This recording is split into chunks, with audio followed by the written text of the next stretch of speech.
வேதாகம நியாயப்பிரமாணத்தின் காலத்தை துவக்கும் வேளை, அதாவது இஸ்ரவேல் தேசிய வாழ்வை துவக்கும் வேளை வந்தபோது ஒரு பெரிய அதிசயத்துடன் துவங்கியது. அது குறித்து யாத்திராகமம் 19, 18, 19 வாக்கியங்கள் எடுத்துரைக்கின்றன. வனாந்திரத்தில் சீனாய் மலையின் கொடுமுடியில் அனைத்து இஸ்ரவேலரின் கண்களுக்கு முன்பாக தேவனுடைய பிரத்யட்சமான பிரசன்னம் வெளிப்பட்டது. அதே போன்று கிருபையின் காலமாகிய சபையின் காலம் துவங்கிய போதும் மிக பெரும் அதிசயம் எருசலேமில் நடந்தது. அந்நிகழ்வு குறித்து அப்போஸ்தலர் 2, 1 முதல் 8 வாக்கியங்கள் கூறுகின்றன.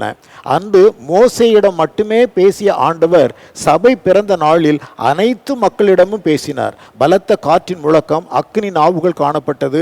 அதைவிட பெரிய அதிசயம், அங்கே கூடியிருந்த 120 பேர் பேசினதை கூடி வந்த ஆயிரக்கணக்கான மக்களும் அவரவருடைய ஜென்ம பாஷைகளிலே அதை அவர்கள் புரிந்து கொண்டார்கள்.